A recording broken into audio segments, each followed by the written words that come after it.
Major general के सिन्हा जी, आपके पास आते हुए रॉयटर्स का सर्वे है वो अगर हम टीवी स्क्रीन पर दिखा सकें, बड़ी तादाद में अमेरिकी लोग जो लंबा खिंचना नहीं चाहते हैं युद्ध, और वहीं दूसरी तरफ क्या राष्ट्रपति ट्रंप ये भूल कर रहे हैं वो वेनेजुएला वाले दिमाग के साथ ईरान में क्या हमले कर रहे हैं, ये सोचते हुए कि मैं जैसा चाहूंगा वैसा हो जाएगा, मेरा व्यक्ति वहां पर आसीन होगा और मेरे हिसाब से वहां की सत्ता चलेगी। क्या ये एक बड़ी भूल भी है राष्ट्रपति ट्रंप की, मिस्टर सिन्हा? चित्रा जी, एब्सोल्युटली। देखिए, जो आप अमेरिका के अंदर में देखिए तो 80%, पहले 75-25% था, 75 उन फेवर में नहीं है, वो बढ़ करके आज के दिन में 85 है। रेटर का रिपोर्ट है 5% 10-7 दिन के अंदर बढ़ गया है। तो ये बहुत आगे तक चला जाएगा। और देखिए, वेनेजुएला वाली जो गलती है, अब ये कोई भी जिसको थोड़ा भी स्ट्रैटेजिक सेंस हो, जिसको मिलिट्री एक्यूमेन हो, क्योंकि उनके जॉइंट चीफ ऑफ स्टाफ जिन्होंने क्लियर किया था कि आप वेनेजुएला में कर सकते हैं, यहाँ मना किया था, कॉशन किया था, इट विल बी प्रोलॉन्ग्ड। और बोले, उन्होंने ये भी बताया था कि जो अमेरिका इसको शायद कंट्रोल नहीं कर पाएगा। डोनाल्ड ट्रंप ने यूनिलैटरल ये डिसीजंस जो लिए हैं, और वो ना गट फीलिंग पे लेते हैं कि ये गट फीलिंग हो जाएगा कि हमने वहाँ पर अपराइजिंग की है और हम लॉक्ड एंड कॉक्ड ये सब बात की। फिर उन्होंने जिस दिन किया, कत्रगवात की रात जो हुई, आप 28 तारीख की फरवरी को, उन्होंने कहा वी हैव अराइव्ड, तो आप खड़े हो जाइए। वो रजा पहलवी को तो नकार चुके हैं, कहते 3 आदमी के ऊपर उनकी नज़रें हैं, वो कौन आदमी है बता नहीं पाते, शायद वो ऑलरेडी एलिमिनेटेड हैं। आज की रात उनके स्कॉट बेसेंट हैं जो कि सेक्रेटरी ऑफ ट्रेजरी हैं, वो कहते हैं कि ऐसी कत्लोगारत होगी। क्यों? देखिए, जब आप बहुत ज़्यादा सैचुरेशन ऑफ फायर कर देते हैं, उसका इफेक्टिव एब्सोल्युटली, उसका जो प्रपोर्शन है वो जैसे जैसे दिन बढ़ता है उसका ज़ीरो हो जाता है। आप गाज़ा में नहीं कर पाए 3 साल के अंदर में, केवल आपने बर्बादी की ना इधर से गुजरा।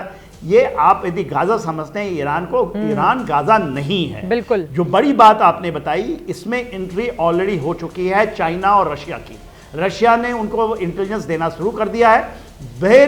यदि प्रोलॉन्ग्ड होता है तो आप देखेंगे कि उनके सबमरीन्स भी, उनके एयरक्राफ्ट कैरियर्स भी यहाँ पहुँचेंगे, क्योंकि उतना ही वीक हो रहा है। आप 3rd एयरक्राफ्ट कैरियर को आपने बताया ना, USS जॉर्ज बुश को उन्होंने ले आए हैं यहाँ पर, लाने की चेष्टा कर रहे हैं। और लाने की चेष्टा में अब आप देखिए, वो मेडिटेरियन से तो रेड सी में आ गए, मगर उसको बल अल मंडेब को क्रॉस करके आपको जो आना यहाँ पर एक बड़ी टेढ़ी खीर है। क्या वो बैटल मनूवर होता है, इवन आपका जो फोटेला होता है या एयरक्राफ्ट कैरियर होता है, वो अकेला कुछ नहीं कर पाता, क्योंकि जो अब्राहम लिंकन है वो पीछे आया है, क्योंकि उसको एक डर है। तो आप जब तक 2-3 नहीं लाएंगे इस तरह के एयरक्राफ्ट कैरियर, कहना कि एयरक्राफ्ट कैरियर से केवल हम जहाज उड़ा बड़ी खबर आ रही है, उसके बाद मिस्टर सिन्हा मैं फौरन आपके पास आ रही हूँ। बड़ी खबर आ रही है, इजराइल ने फिर तेहरान पर हमला कर दिया है। तेहरान में 30 मिनट के अंदर कई धमाके हुए हैं। तेज धमाके के बाद तेहरान में धुएं का गुबार उड़ा है। तस्वीरें आपके सामने हैं, आसमान में काले धुएं का गुबार देखने को मिल रहा है। तेहरान पर इजराइल की ओर से फिर हमला किया गया है। 30 मिनट के अंदर कई बड़े तेज धमाके की आवाज वहां पर सुनी जा रही है। तेहरान में धुएं का गुबार दिखाई दे रहा है। ये इस वक्त की बहुत बड़ी खबर। मेजर जनरल संजय मेसन जी, इस पर आपकी टिप्पणी। इजराइल की ओर से तेहरान पर तेज धमाके किए गए हैं। देखिए, जो इजराइल का फोकस है चित्रा, वो तो है पूरा ईरान में, खासकर तेहरान में, और जितने भी इनके टारगेट्स हैं उनको बर्बाद करना, चाहे बैलिस्टिक मिसाइल्स हैं, चाहे क्रूज मिसाइल्स हो, चाहे ड्रोन है, वो हम सबको पता है। और इनका इंफ्रास्ट्रक्चर को भी बर्बाद करते रहे। आपने देखा इनकी मिलिट्री एयरफील्ड तेहरान में भी बर्बादी की है। लेकिन इसका अभी अंत यही होगा कि एक स्टेज ये आएगी कि आप कितनी भी बम्बार्डमेंट कर लें, अभी ईरान की जनता और ईरान की हुकूमत और IRGC अब यूज्ड टू हो गए, और उनको भी पता है ये बॉम्बिंग पे कैसे उन्होंने डिफेंसिव मैकेनिज्म्स लेने हैं, और वो तितर बितर होकर अपना छिप जाते हैं। बेसिकली इंफ्रास्ट्रक्चर और बिल्डिंग डैमेज होंगे और कुछ मिसाइल लॉन्चर्स वगैरह बर्बाद होंगे, उसमें कोई शक नहीं है। लेकिन इसमें एक चीज हो रही है, देखिए अभी क्या है कि अमेरिका के लिए, अगर ईरान ने जो आज घोषित किया है कि हम इनके वहां पर इन कंट्रीज, गल्फ कंट्रीज में, खाड़ी देशों में फायर नहीं करेंगे, तो ये भी एक बड़ा मैसेजिंग है कि इनका सारा फोकस चला जाएगा इजराइल के ऊपर। बिल्कुल। और प्रॉब्लम ये होगी कि अमेरिकन ट्रूप्स पे कैजुअलिटीज अब कम हो जाएंगी, क्योंकि मैक्सिमम अमेरिकन ट्रूप्स अगर खाड़ी देशों में फायर नहीं होता है तो वो आउट ऑफ रेंज हो जाएंगे, मतलब वहां पर फायर नहीं होगा। और मैक्सिमम अमेरिकन ट्रूप्स जो अभी जैसे यूके वगैरह में यहाँ एयरक्राफ्ट लैंड कर रहे हैं, वो वैसे ही आउट ऑफ रेंज हो जाएंगे। अब टारगेट के इन रेंज में कौन है? वो है इजराइल। इसराइल पे अब लगातार आपका जो फोकस है ईरान का, जो भी 60% इसराइल था, 40% खाड़ी देश था, वो चेंज होके पूरा 100% इसराइल पे आएगा। बिल्कुल। जब इसराइल पे आएगा और भारी कैजुअलिटीज होंगी, देखिए इसराइल एक छोटा देश है और उसको कैजुअलिटीज वो नहीं एक्सेप्ट कर सकता है लार्ज नंबर्स पे, तो वहां पर भी एक पब्लिक अपराइजिंग हो सकती है, जो अमेरिका और इसराइल चाह रहे थे कि यहाँ पर होनी चाहिए पब्लिक अपराइजिंग। और जहां तक अमेरिका का सवाल है, देखिए इनकी सबसे बड़ी वल्नरेबिलिटी एक ही है, इनकी जो शिप्स हैं वो इन रेंज हैं, और आपने देखा है वो स्ट्रेट ऑफ हॉर्मूज के पास अभी तक कोई ना एक्शन करने गई है, इन्होंने सब स्टैंड ऑफ रेंज से फायर किया है, और इनका जो यूएसएस जेरल्ड फोर्ड भी है वो पर्शियन गल्फ में डिप्लॉयड है, वो भी आउट ऑफ रेंज है। तो कहने का मतलब है इनकी वल्नरेबिलिटी सिर्फ शिप्स हैं, और अगर अमेरिका की एक भी शिप गलती से ईरान डुबो देता है तो वो तो बड़ा, मैं बोलूंगा, इस वॉर का टाइट चेंज हो जाएगा। अमेरिका जो एक बोलता है कि हम बहुत प्रेस्टीज और महान मिलिट्री पावर हैं, वर्ल्ड का नंबर 1 पावर है, वो उनकी एक मिथ शैटर हो जाएगी। तो ये इजराइल की वल्नरेबिलिटी है, और मेरे ख्याल ईरान की पूरी कोशिश रहेगी कि इजराइल पे तो फोकस करते रहो, साथ में इनकी किसी भी शिप पे। और देखिए IRGC में एक खूबी है, IRGC की जो नेवी है वो ये सैबोटाज, सबवर्जन और असॉल्ट ड्रोन, उनके पास शिप्स हैं, वो जाके कोई छोटा सा टारगेट कर सकती है। और अभी तो बदले की भावना और भी है, जब से ये इनकी एक फ्रिगेट जो भारत से वापस आ रही थी एक्सरसाइज मिलन के पास, जो वो सिंक हुई है, बिल्कुल, तो ईरान पे भी बदला निकालना चाहेगा। तो मेरे को लगता है ये बम्बार्डमेंट तो तेहरान में कितनी भी कर ले, लेकिन इसका आउटकम लंबा चलेगा और फोकस अब इजराइल पे रहेगा और इनकी नेवी पे फायर इफेक्ट करेंगे। बिल्कुल, जिस तरह की खबरें लगातार सामने आ रही है प्रभुदयाल जी, अब सवाल यह है, आज 8वां दिन है, 8वें दिन भी दोनों ही तरफ से हमले किए जा रहे हैं। ईरान भी जिस ताकत के साथ पलटवार कर रहा है, इजराइल और अमेरिका ने उसकी कतई उम्मीद नहीं करके रखी होगी। लेकिन आगे क्या आपको नजर आता है कि ईरान की ओर से सरेंडर किया जाएगा, जिसकी बात बार बार राष्ट्रपति ट्रंप की ओर से की जा रही है? देखिए, राष्ट्रपति ट्रंप ने बार बार ये कहा है कि वो ईरान में रिजीम चेंज चाहते हैं, और उन्होंने ईरानियन गवर्नमेंट से कहा कि आप सरेंडर कर दें। अब जैसे जनरल सवाज ने कहा और मेरे कुछ दूसरे फेलो पैनलिस्ट ने कहा कि विदाउट बूट्स ऑन ग्राउंड ये रिजीम चेंज हासिल नहीं हो सकती। अमेरिका और इजराइल दोनों रिजीम चेंज चाहते हैं, और दोनों ये सोच रहे थे कि एरियल बम्बार्डमेंट से ही ईरानियन सरकार घुटने टेक देगी।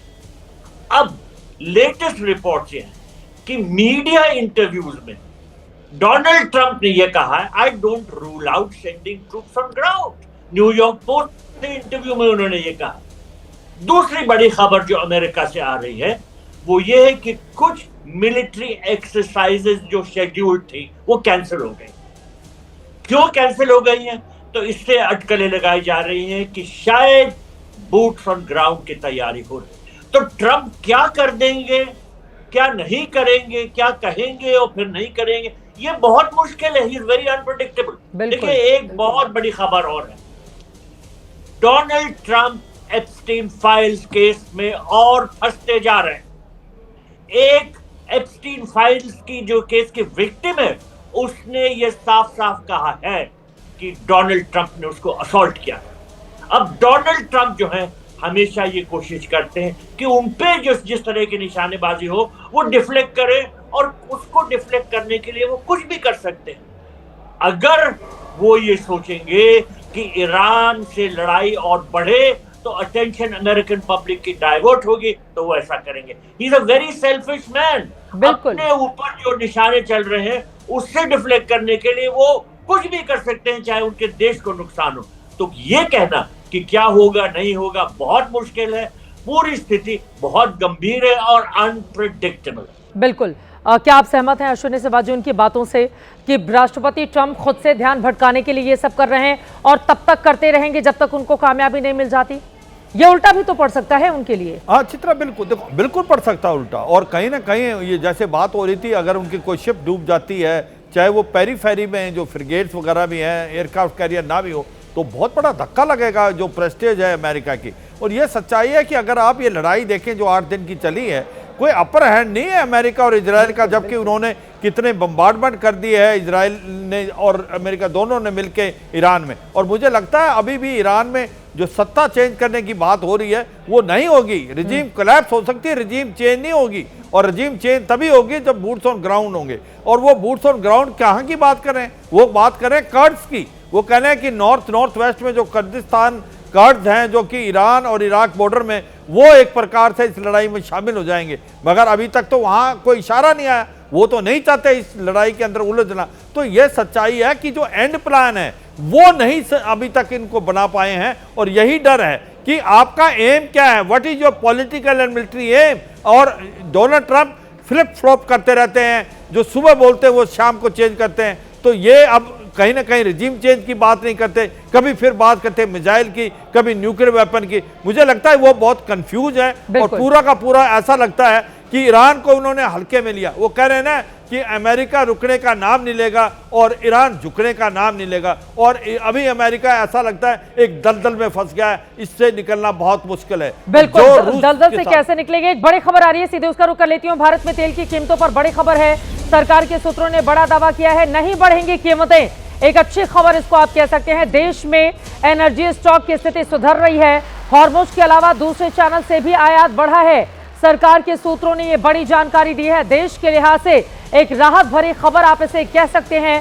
भारत में तेल की कीमतें नहीं बढ़ेंगी। सरकार के सूत्रों ने यह बड़ा दावा किया है, नहीं बढ़ेंगी कीमतें। देश में एनर्जी स्टॉक की स्थिति सुधर रही है। आपको बताते चले, इसे लेकर राहुल गांधी की ओर से भी कई सवाल खड़े किए गए थे। देश की अर्थव्यवस्था को लेकर के आगे आने वाला वक्त कितना खतरनाक हो सकता है। लेकिन फिलहाल तेल की कीमतों पर सरकार की ओर से यह बड़ी जानकारी सामने आई है सूत्रों के हवाले से। अब आगे क्या होगा, हर एक खबर जानकारी आप तक पहुंचाते रहेंगे। लेकिन आज अमेरिका की ओर से ईरान पर किया जाएगा बड़ा हमला, जिसका दावा खुद अमेरिका की ओर से किया जा रहा है। हर एक खबर आप तक पहुंचाते रहेंगे। तमाम मेहमानों का बहुत धन्यवाद हमारे साथ चर्चा का हिस्सा बनने के लिए।